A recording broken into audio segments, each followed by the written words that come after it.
សូមថ្វាយបង្គំ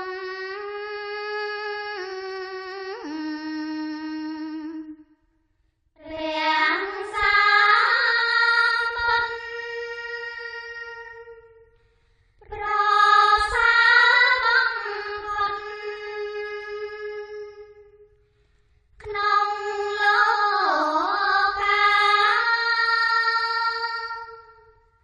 ជាព្រោះនៃមនុស្សនិងទេវតា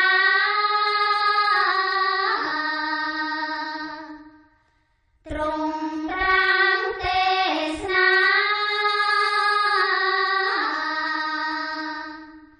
ប្រដៅ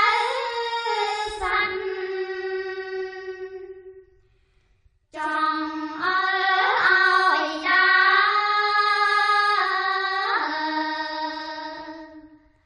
ផ្លូវតណ្ដាមាគាត្រកាអាចកំចាត់ទុំភ័យចង្រៃឲ្យចាយបាត់អានកាន់សង្សាររាំងទុំបានសាសនាព្រះអង្គនៅសំថ្ងៃសន្មាននិស័យពីបុរាណរឹងរៀនប្រឹងស្ដាប់ចេះចាំបានកាន់តាមលំអានបានក្ដីសុខអិនមានសុខណា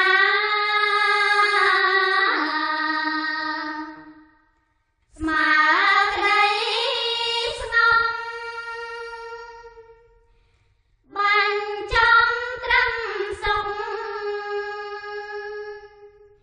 ឃ្លាតកា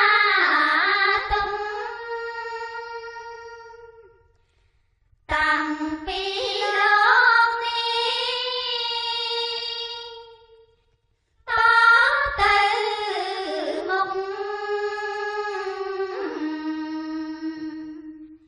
ក្ដីសុខនឹងមានព្រោះធម៌ស្ងប់ខ្ញុំសូមបង្គំ